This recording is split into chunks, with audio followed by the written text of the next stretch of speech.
ബഹുമാനപ്പെട്ട വിചാരിച്ച മറ്റ് വൈദികരെ, സമർപ്പിതരെ, മാതാപിതാക്കളെ, പരിസരമുള്ള കുഞ്ഞുമക്കളെ,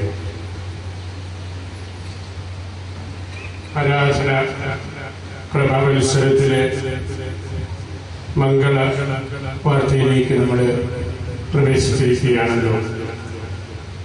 ഇന്നത്തെ നമ്മളുടെ 4 വായനകളും മംഗളവാർത്തയ്ക്ക് ഒരുക്കമായുള്ള ദൈവവചനങ്ങളാണ്. സുവിശേഷ വായനയെക്കുറിച്ച് ഏതാനും ചിന്തകൾ നിങ്ങളുമായി ഇപ്പോഴൊന്ന് പങ്കുവയ്ക്കട്ടെ. ലൂക്കായുടെ സുവിശേഷം തുടങ്ങുന്നതും അവസാനിക്കുന്നതും ദേവാലയത്തിലാണ്. ഇന്ന് സുവിശേഷത്തിന്റെ ആരംഭമാണ് നമ്മൾ കണ്ടത്. അദ്ദേഹത്തിന്റെ സുദീർഘമായ അധ്യായങ്ങൾ അദ്ദേഹം അവസാനിപ്പിക്കുന്നതും ദേവാലയ ചിന്തയോടുകൂടിയാണ്. വേദപുസ്തകത്തില് നമ്മൾ കാണുന്ന പ്രധാനപ്പെട്ട ഒരു ചിന്ത, അല്ലെങ്കിൽ നമ്മൾ ചിന്തയ്ക്കെടുക്കേണ്ട ഒരു കാര്യം, സാറായ, റാഹേല്, റബേക്ക, അന്ന, എലിസബത്ത് എന്നീ സ്ത്രീകള് ദീർഘനാള് വന്ധ്യയായിട്ട് കഴിഞ്ഞു, മക്കളില്ലാതെ കഴിഞ്ഞു. മക്കൾക്ക് വേണ്ടി അവര് പ്രാർത്ഥിച്ച് ജീവിതം സമർപ്പിച്ച വ്യക്തികളെ പോലെ ജീവിച്ചു. എന്നാൽ പിന്നീട് അവർക്കെല്ലാം മക്കളുണ്ടായി. ആ മക്കൾ എല്ലാവരും പുണ്യവാന്മാരായിരുന്നു, ജനങ്ങളുടെ നേതാക്കന്മാരായിരുന്നു, ദൈവത്തിന്റെ സ്വപ്നങ്ങള് മനസ്സിനെക്കുറിച്ചുള്ളത് ലോകത്തിൽ പങ്കുവയ്ക്കുന്ന ആളുകളായിട്ട് അവരെല്ലാം മാറി. ഇന്നത്തെ ആദ്യത്തെ വായനയിലും ഇപ്പോൾ അവസാനം നമ്മൾ കേട്ട വായനയിലും അതാണ്. സാറായുടെയും എലീസ്ബായുടെയും കാര്യങ്ങൾ.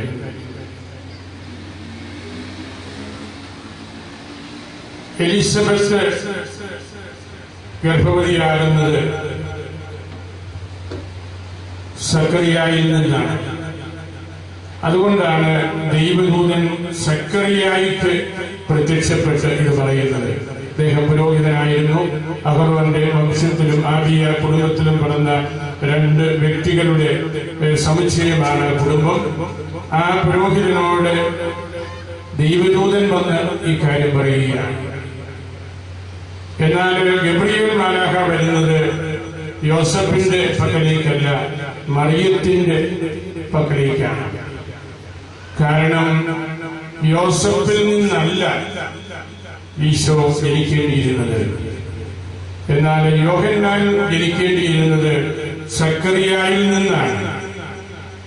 അതുകൊണ്ടാണ് സക്കറിയായ്ക്ക് ദൈവദൂതൻ പ്രത്യക്ഷപ്പെട്ട് ആ കാര്യങ്ങൾ പറയുന്നത്.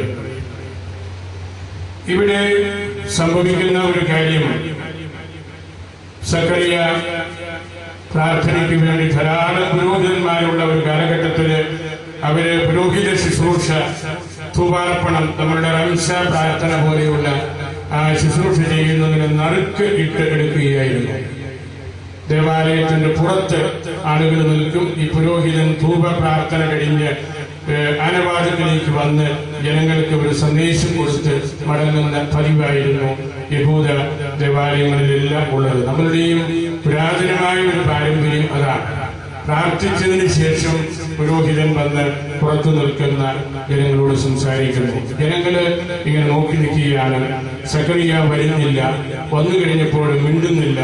അങ്ങനെയുള്ള വലിയ സംഭവ വികാസങ്ങള് ചരിത്ര രൂപേണ അല്ലെങ്കിൽ ചരിത്രം വ്യാഖ്യാനിക്കപ്പെട്ടിരിക്കുന്നത് പോലെ നമുക്ക് ഇവിടെ നൽകുകയാണ്.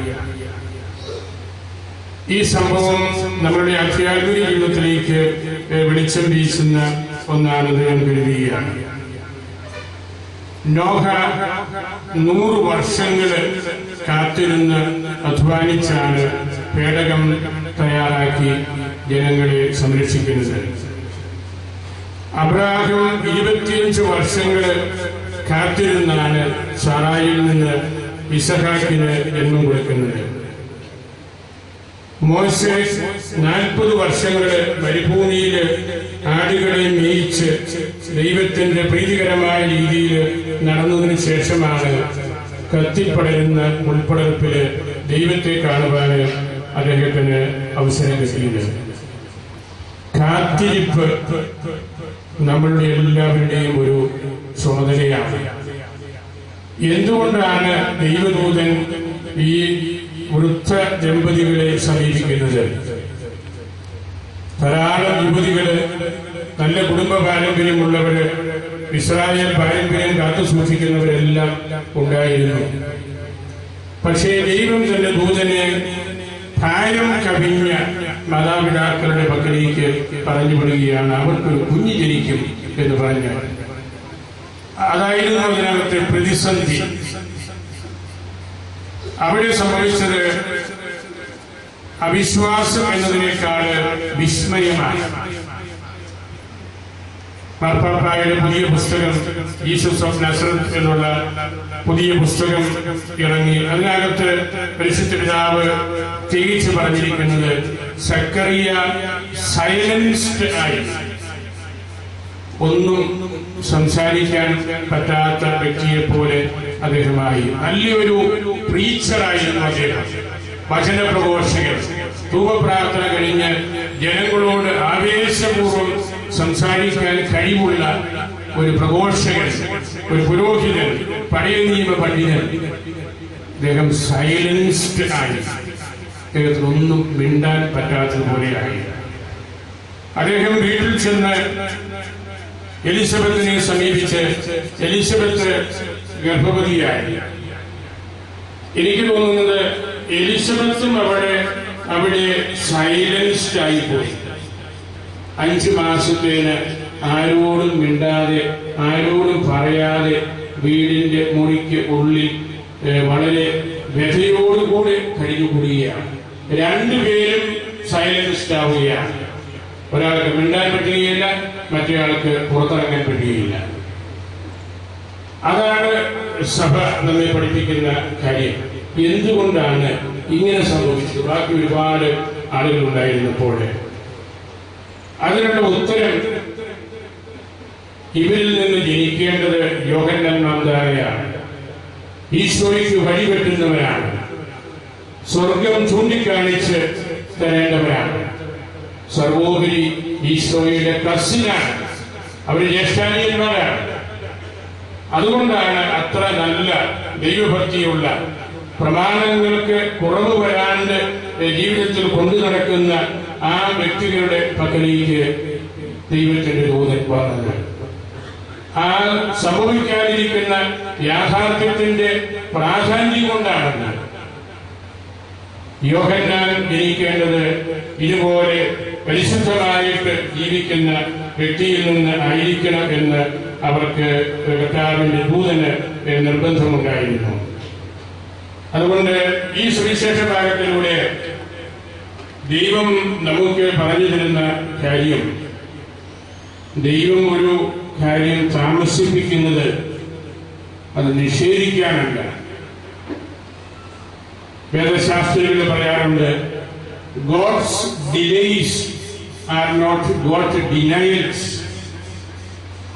ഒരു കാര്യം നമ്മൾ പ്രാർത്ഥിക്കുന്നു, മക്കളുണ്ടാകാൻ വേണ്ടി പ്രാർത്ഥിച്ചു, കിട്ടിയില്ല, അതൊരു താമസിപ്പിക്കലാണ്, അതൊരു ഡിലേ ആണ്. ഡിനയലല്ല, നിഷേധമല്ല.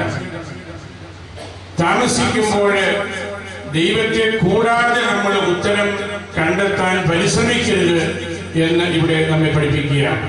നമ്മുടെ ജീവിതത്തിലൊക്കെ നമ്മൾ കാക്ഷിക്കുന്ന ഏത് മാതാപിതാക്കളാണ്, കപ്പിൾസാണ് കല്യാണം കഴിഞ്ഞ് കുഞ്ഞുണ്ടാകാൻ ആഗ്രഹിക്കാത്തത്, പ്രാർത്ഥിക്കാത്തത്?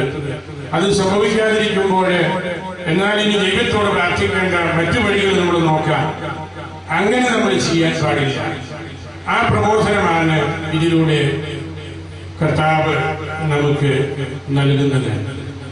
യോഹന്നാൻ ജനിക്കുന്നത് വന്ധ്യയിൽ നിന്നാണ്, പ്രായം കഴിഞ്ഞവളിൽ നിന്നാണ്. ഈശോ ജനിക്കുന്നത് കന്യകയിൽ നിന്നാണ്, പ്രായം ഏറ്റവും കുറഞ്ഞ ഒരു പെൺകുട്ടിയിൽ നിന്നാണ്. അത് തമ്മിലുള്ള പൊരുത്തവും കൂടെ എടുത്ത് കാണിക്കുന്നതിന് വേണ്ടി ആയിരിക്കണം ഈ മറിയത്തിന്റെ ഇളയമ്മയെ തന്നെ ദൈവിക പദ്ധതിയിൽ ദൈവത്തിന്റെ ദൂതനെ കണ്ടെത്തുന്നത്. നമ്മളുടെ ജീവിതത്തിൽ പലപ്പോഴും ഇതുപോലുള്ള പ്രതിസന്ധികൾ ഉണ്ടാകുമ്പോൾ വളരെയേറെ വിഷമിക്കുന്നവരുണ്ട്. ഒരു യാത്രയ്ക്ക് പോകുമ്പോൾ റോഡ് ബ്ലോക്ക് ഉണ്ടാകുമ്പോൾ നെർവസ് ആകുന്നവരുണ്ട്. ഒരുപക്ഷെ ആ ബ്ലോക്ക് ഉണ്ടായത് നമ്മെ വലിയ അപകടത്തിൽ നിന്ന് രക്ഷിക്കാൻ വേണ്ടിയായിരിക്കും. അല്ലെങ്കിൽ മറ്റൊരു വഴിയെ നമ്മൾ കടന്നു പോകുമ്പോൾ കൂടുതൽ വിശാലമായ ദൈവകൃപയ്ക്ക് നമ്മെ തന്നെ സമർപ്പിക്കുന്നതിന് വേണ്ടിയായിരിക്കും. ഒരു പ്രതിസന്ധി കണ്ടു, ഉടനെ നമ്മൾ അതിനെ എതിർപ്പുകൾ പറയുന്നു, അല്ലെങ്കിൽ എതിർപ്പുകൾ സൃഷ്ടിക്കുന്നു. അങ്ങനെയുള്ള രീതികൾ നമ്മൾ ഉപേക്ഷിക്കേണ്ടത് ആയിട്ടുണ്ട്. അതുകൊണ്ടാണ് ഈ എലിസബത്തിന്റെ പക്കലേക്ക് ദൈവദൂതൻ വരുന്നത്. ഈ കുഞ്ഞിന്റെ പ്രത്യേകത അവിടെ എടുത്തെടുത്ത് 10-12 കാര്യങ്ങൾ പറയുന്നുണ്ടല്ലോ. ഞാൻ അതിലേക്കൊന്നും പ്രവേശിക്കുന്നില്ല. മദ്യപിക്കുകയില്ല, വീഞ്ഞു കുടിക്കുകയില്ല. അതിൽ പ്രധാനപ്പെട്ട ഒരു കാര്യം എനിക്ക് തോന്നുന്നത് മനുഷ്യന്റെ മനസ്സുകളെ ദൈവത്തിന്റെ പക്കലേക്ക് തിരിക്കാൻ ഉള്ള കഴിവുള്ളവൻ. അതാണ് യോഹന്നാൻ മന്ദാനയുടെ ഏറ്റവും വലിയ പ്രത്യേകതയായിട്ട് ഇവിടെ പറഞ്ഞിരിക്കുന്നത്. ദൈവത്തോട് വ്രതം ചെയ്ത ഒരു വ്യക്തി, John is vowed to God. ദൈവത്തോടുള്ള വ്രതം കൊണ്ട് സമ്പൂർണമായിട്ട് കെട്ടപ്പെട്ട ഒരു വ്യക്തിയാണ്. ആ വ്യക്തിയുടെ ദൗത്യം നമ്മുടെ ഹൃദയങ്ങളെ കർത്താവിന്റെ പക്കലേക്ക്, ദൈവമായ കർത്താവിന്റെ പക്കലേക്ക് തിരിക്കുക എന്നതാണ്. അതാണല്ലോ ഏറ്റവും വിഷമം പിടിച്ച കാര്യം. റോമിൽ നടന്ന കഴിഞ്ഞ മാസത്തിൽ നടന്ന നവ സുവിശേഷവൽക്കരണത്തില് പരിശുദ്ധ പിതാവും ഊന്നി പറഞ്ഞ കാര്യം ഇതാണ്. പരിശുദ്ധ പിതാവ് ആദിമസഭയുടെ പണ്ഡിതനായ ഒറിജന്റെ ഒരു കൊച്ചു വാക്യം എടുത്ത് ഞങ്ങൾക്കൊരു ക്ലാസ്, ഒരു കുഞ്ഞ് വാക്യമാണ്. അച്ഛേന്തത്ത് ആർദർ പ്രോക്സിമോസ്, അടുത്ത് ഇരിക്കുന്നവനെ എന്റെ തീഷ്ണത കൊണ്ട് ജ്വലിപ്പിക്കണം. അതാണ് ആ വാക്കുകളുടെ അച്ഛേന്തരെ തിരികെത്തിക്കുക, ജ്വലിപ്പിക്കുക. ആർദർ നമ്മളുടെ തീഷ്ണത, വിശ്വാസത്തിന്റെ തീഷ്ണത. പ്രോക്സിമോസ് ഏറ്റവും അടുത്തിരിക്കുന്നവനെ എന്റെ തീഷ്ണത കൊണ്ട് ജ്വലിപ്പിക്കുന്നതാണ് നവസുവിശേഷവൽക്കരണം. അതാണ് മാർപ്പാപ്പ നമ്മെ പഠിപ്പിക്കുന്നത്. ഈ യോഹന്നാന്റെ ദൗത്യവും മറ്റു ഒന്നുമല്ല. എല്ലാവരുടെയും ഹൃദയങ്ങളെ ദൈവത്തിന്റെ പക്കലേക്ക് കൊണ്ടുവരിക. അത് നിസ്സാരമായ ഒരു കാര്യമല്ല, വളരെ വിഷമം പിടിച്ച കാര്യമാണ്. നമ്മളുടെ ഈ സംഭവം തന്നെ നടക്കുന്നത് ദൈവാരാധനയുടെ പശ്ചാത്തലത്തിലാണ്. പുരോഹിതനായ സക്കറിയ പ്രാർത്ഥിക്കാനായിട്ട് വന്നു നിൽക്കുമ്പോൾ അതും നമ്മെ ഒരു പാഠം പഠിപ്പിക്കുന്നുണ്ട്. ദൈവം നമ്മോട് സംസാരിക്കുന്നത് നമ്മുടെ കുർബാനയുടെ സമയത്താണ്, നമ്മുടെ പ്രാർത്ഥനയുടെ സമയത്താണ്, ദൈവവചനം നമ്മൾ കേൾക്കുമ്പോഴാണ്, ഈ തിരുസന്നിധിയിൽ നമ്മൾ ആയിരിക്കുമ്പോഴാണ്. പ്രാർത്ഥിച്ചുകൊണ്ടിരുന്നപ്പോൾ ദൈവത്തിന്റെ ദൂതൻ വന്നു ധൂപാർപ്പണ നടത്തിയപ്പോൾ. ഇന്ന് ഇവിടെ ഈ കുർബാനയുടെ സമയത്താണ് ദൈവം നമ്മോട് സംസാരിക്കുന്നത്. ദൈവത്തിന്റെ രക്ഷാകരമായ പ്രവൃത്തിയിലേക്ക് നമ്മെ നയിക്കുന്നത്. അതുകൊണ്ടാണ് ലൂക്കാസ് സുവിശേഷകൻ ഈ സുവിശേഷം തന്നെ 2 പള്ളികളുടെ ഇടയിൽ കൊണ്ടുവരുന്നത്. ധൂപപ്രാർത്ഥനയ്ക്കും അവസാനം ശിഷ്യന്മാര് ദേവാലയത്തിൽ ഇരുന്ന് പ്രാർത്ഥിക്കുമ്പോൾ കർത്താവ് സ്വർഗത്തിലേക്ക് പോകുന്നത്. ആ ദേവാലയ ചിന്തകളുടെ നടുവിലാണ് നമ്മെ കൊണ്ട് നിർത്തുന്നത്. ഈ സുവിശേഷം, ഇതിനേക്കാൾ വലിയൊരു സുവിശേഷം വാസ്തവത്തിൽ ഇല്ല. 2 വിസ്മയങ്ങളിലൂടെ ഒരു പ്രീച്ചറിനെ ഇനി പ്രസംഗിക്കേണ്ട എന്ന് പറഞ്ഞ് മാറ്റിയിരുത്തുന്നതും, ഒരു വന്ധ്യയ്ക്ക് ഗർഭധാരണം നടത്തുവാനുള്ള അനുവാദം കൊടുക്കുന്നതും, ഇതിലേതാണ് ഏറ്റവും കൂടുതൽ വിസ്മയകരമായിട്ടുള്ളത് എന്നുള്ളതും നമ്മൾ പഠിക്കേണ്ട വിഷയമാണ്. യോഹന്നാൻ പിറക്കുമ്പോൾ ആ നിമിഷം മുതൽ സക്കറിയ പ്രസംഗിക്കാൻ തുടങ്ങി. അവന്റെ നാവിന്റെ കെട്ടഴിഞ്ഞു, അവൻ വാചാലനായി. അതും വലിയ ഒരു വിസ്മയം നമുക്ക് നൽകുന്നുണ്ട്. അതുകൊണ്ട് ഈ മംഗളവാർത്തയുടെ പ്രാരംഭ ഞായറാഴ്ച നമുക്ക് സഭ നൽകുന്ന സന്ദേശം കാത്തിരിപ്പിന്റേതാണ്. ജനങ്ങളെ പുറത്ത് കാത്തു നിൽക്കുകയായിരുന്നു. സക്കറിയായെ മാത്രമല്ല, അവർ 400 വർഷങ്ങളായിട്ട് മിശിഹായി വരുമെന്നുള്ള ആ കാത്തിരിപ്പിന്റെ സമൂഹമായിരുന്നു.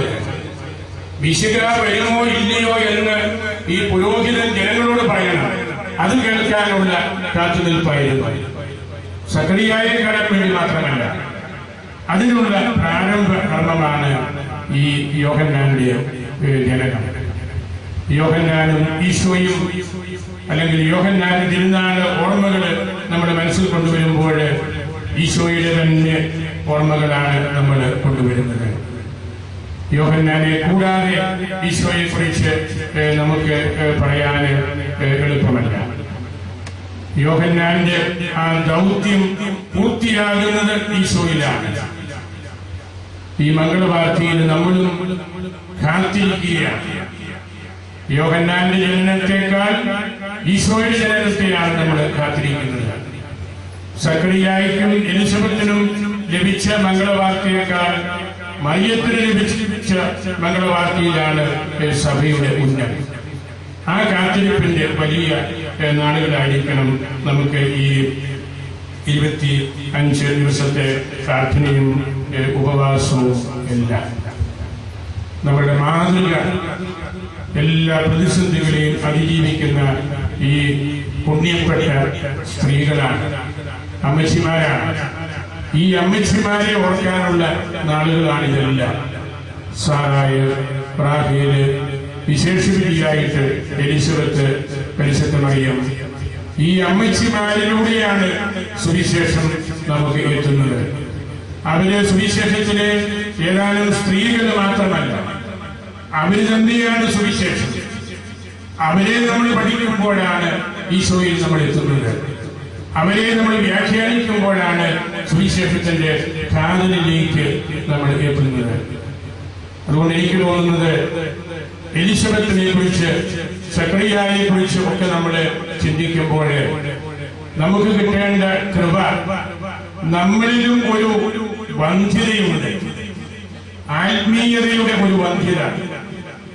സുവിശേഷം വായിക്കാൻ മടിയുമായിട്ട് നടക്കുന്ന ഒരു വന്ധ്യത, പ്രാർത്ഥനയിൽ പല വിചാരങ്ങളുമായിട്ടിരിക്കുന്ന ഒരു അവസ്ഥ, അതെല്ലാമാണ് നമ്മളിലെ വന്ധ്യത.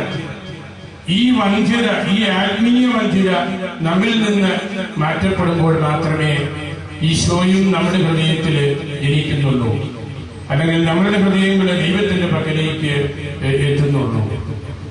ഈ മംഗളവാർത്ത നമ്മെ പഠിപ്പിക്കുന്ന സുവിശേഷം അതാണ്. നമ്മളിലെ വന്ധ്യത മാറ്റിയെടുക്കാനായിട്ട് കാത്തിരിപ്പിലൂടെ, പ്രാർത്ഥനയിലൂടെ വരാനിരിക്കുന്ന രക്ഷകനിലേക്ക് നമ്മളുടെ ചിന്തകളെ തിരിക്കുന്നതിനുള്ള വലിയൊരു അവസരമായിട്ട് നമുക്ക് ഇന്നു മുതൽ ആരംഭിക്കാം. ആ കാത്തിരിപ്പാണ് നമ്മളുടെ എല്ലാ ബുദ്ധിമുട്ടുകളും മാറ്റിത്തരുന്നത്.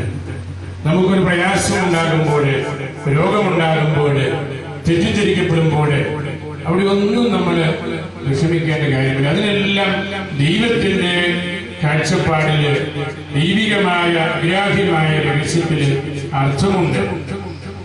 ആ അർത്ഥം നമ്മുടെ മനസ്സിൽ മായാത്ത ഒരു വിഗ്രഹം പോലെ പ്രതിഷ്ഠിക്കുന്നതിന് വേണ്ടിയാണ് ദൈവം അപ്രകാരം നമ്മെ ഒരുക്കുന്നത്. ഈ ഒരു ആത്മീയ ചിന്തയായിരിക്കട്ടെ നമ്മളുടെ മനസ്സിൽ ഈ നാടുകളിൽ. യോഹന്നാന്റെ ജനനം വലിയ ആഹ്ലാദം ആ മാതാപിതാക്കൾക്ക് കൊടുത്തു. ആ ആഹ്ലാദത്തിലാണ് ഇന്ന് തിരുസഭ. യോഹന്നാനെ കുറിച്ച് ഓർത്ത് നമ്മളും ആഹ്ലാദിക്കുകയാണ്. ഈശോയുടെ കസിനായിട്ട്, സഹോദരനായിട്ട് പിറന്ന ആ വ്യക്തി ആണ് നമുക്ക് ഉണർവും ഉന്മേഷവും ഒക്കെ നൽകേണ്ടത്. അദ്ദേഹത്തിന്റെ ആഴമുള്ള ആധ്യാത്മികത, ദൈവത്തെ കൂട്ടുപിടിക്കാനുള്ള ആ സന്മനസ്, അദ്ദേഹത്തിന്റെ വിശിഷ്ടമായ ഒരു തിരുവചനമുണ്ടല്ലോ, മണവാളൻ മണവാട്ടിയോട് സംസാരിക്കുമ്പോൾ മണവറക്കാരന് മണവറയിൽ സ്ഥാനമില്ല. ഈശോ പിറന്ന്, ഈശോ മാമോദീസ നൽകി, ശിഷ്യന്മാരെ ഒരുക്കി, സഭയ്ക്ക് ജന്മം കൊടുത്തു തുടങ്ങിയപ്പോൾ മണവാളൻ മണവാട്ടിയോട് സംസാരിച്ചു തുടങ്ങി. അവര് തമ്മിൽ ഒന്നായി കഴിഞ്ഞു. മണവാളൻ മണവറയിൽ പ്രവേശിച്ചു. അവിടെ പിന്നെ തോഴന് യാതൊരു പ്രസക്തിയുമില്ല. മണവറയിൽ എത്തി നോക്കാൻ അവൻ അവകാശമില്ല. അവന്റെ സന്തോഷം ഇവരുടെ സ്വരം കേൾക്കുന്നതിലാണ്. മണവാളൻ മണവാട്ടിയോട് സംസാരിക്കുന്ന ആ സ്വരത്തിൽ സന്തോഷിക്കാൻ മാത്രമേ തോഴന്മാർക്ക്, തോഴികൾക്ക് അവകാശമുള്ളൂ. ആ വലിയ സന്ദേശം നമ്മെ പഠിപ്പിച്ചുകൊണ്ടാണ് യോഹന്നാൻ അപ്രത്യക്ഷനാകുന്നത്. അതാണല്ലോ ആധികാരികമായ ആധ്യാത്മികതയും. അത് സ്വന്തമാക്കാനായിട്ട് നമുക്ക് ഈ നാളിൽ പ്രത്യേകമായിട്ട് പരിശ്രമിക്കാം. നമ്മൾ ഈ ദിവസങ്ങളിൽ ഈ ഇടവകയുടെ വിസിറ്റ് നടത്തുകയാണല്ലോ. ഇന്നലെ വികാരിച്ചൻ പറഞ്ഞതുപോലെ പള്ളി കമ്മിറ്റിക്കാരുമായിട്ട് നമ്മൾ 1 മണിക്കൂർ ഇരുന്ന് വിശദമായിട്ട് സംസാരിച്ച് ഇടവകയുടെ കാര്യങ്ങളെല്ലാം അവർ നന്നായിട്ട് പങ്കുവച്ചു. 6-7 സംഘടനകൾ ഇവിടെ വളരെ കാര്യക്ഷമതയോടുകൂടി പ്രവർത്തിക്കുന്നുണ്ട്. ഈ ദേവാലയം നമ്മളുടെ രൂപതയിലെ ഏറ്റവും പ്രധാനപ്പെട്ട ഒരു കേന്ദ്രമാണ്. ഇതിന് കത്തോലിക്ക സഭയുടെ കൂട്ടായ്മയിൽ നിർണായകമായ ഒരു സ്ഥാനമുള്ള പള്ളിയാണ്. അതോടൊപ്പം തന്നെ ഇതിന് സഭൈക്യപരമായിട്ടുള്ള വലിയ ഉത്തരവാദിത്വമുണ്ട്.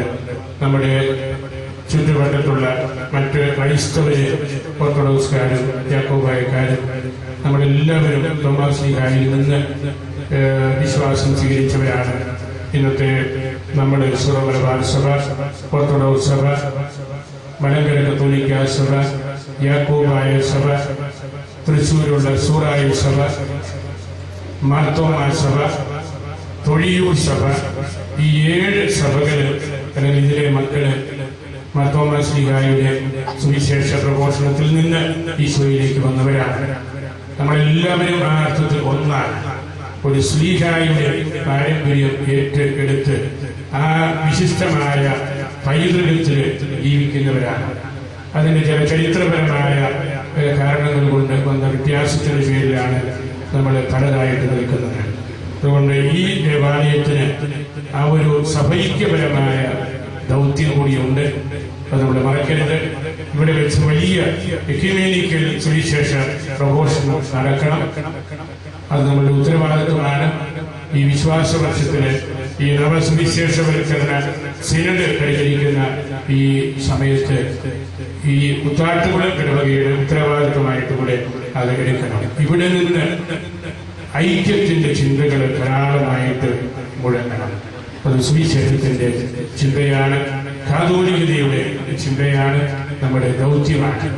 നിങ്ങൾ നല്ല പ്രവർത്തനങ്ങൾ, ഇവിടെ പ്രാർത്ഥനയും ദേവാലയ സന്ദർശനവും സാമൂഹ്യക്ഷേമ പ്രവർത്തനങ്ങളുമെല്ലാം നടത്തുന്നുണ്ട്.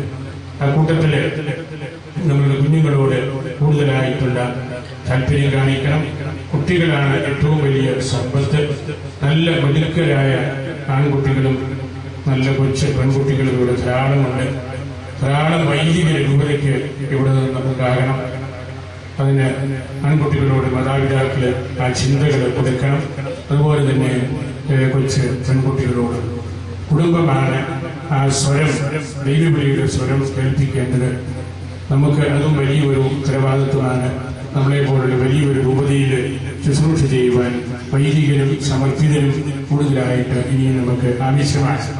അതുപോലെ തന്നെ മദ്യപാനം, കുടുംബകലകം, അയൽപക്ക വഴക്ക് തുടങ്ങിയ കാര്യങ്ങളൊക്കെ എല്ലായിടത്തും കുറെയെല്ലാം ഉണ്ട്.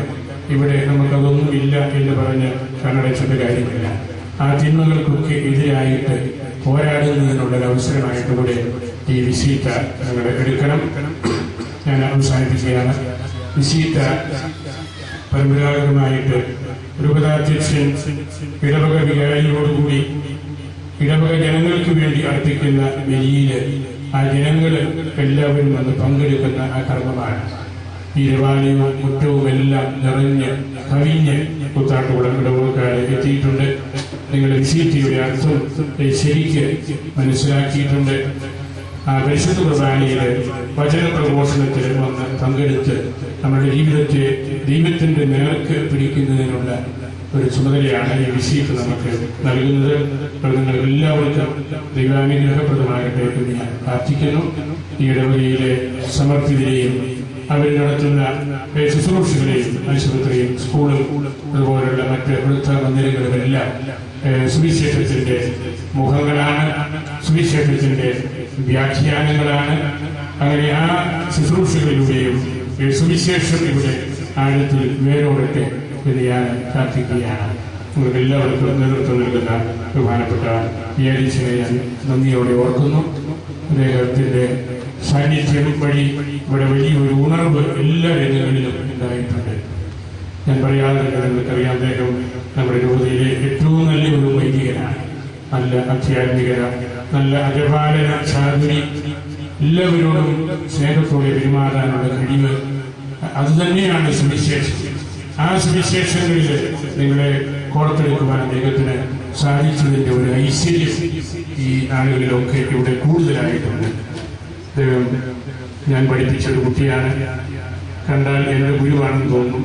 അത് അദ്ദേഹത്തിന്റെ കൃപയാണ്. അദ്ദേഹത്തിന്റെ വചന പ്രഘോഷണവും ബലിയർപ്പണ രീതിയും സാമൂഹ്യക്ഷേമ പ്രവർത്തനങ്ങളും ഒക്കെ ഈ പ്രദേശത്തിന് അനിവാര്യമായി. അതുകൊണ്ട് കൂടുതലായിട്ട് ഇവിടെ വളർന്നു വരുവാനായിട്ട് വിയാരിച്ചന്റെ സമഗ്രമായ ആജപാലന ശുശ്രൂഷ ഇടയാകട്ടെ എന്ന് ഞാൻ പ്രാർത്ഥിക്കുന്നു. നമ്മുടെ കൂട്ടത്തിൽ ബഹുമാനപ്പെട്ട തോമാച്ചനുണ്ട്. അച്ഛൻ വളരെ വലിയൊരു പൈതൃകത്തിന്റെ ഉടമയാണ്. മാത്രമല്ല സഭയിൽ നിന്ന് പരങ്കര തുണിക്കാസഭയിലേക്ക് വന്ന് വലിയ ശുശ്രൂഷകൾ ചെയ്ത ഒരു വ്യക്തി. ഈ കുർബാനയിൽ അദ്ദേഹവും പങ്കെടുക്കുന്നു എന്നുള്ളത് നമുക്ക് ദൈവകൃപയുടെ ഒരു നീർച്ചാലാണ്. നിങ്ങളെല്ലാവരെയും വിശുദ്ധ അൽഫോൻസാമിക്ക് സമർപ്പിച്ച് എന്റെ വാക്കുകൾ സംബന്ധിച്ചു.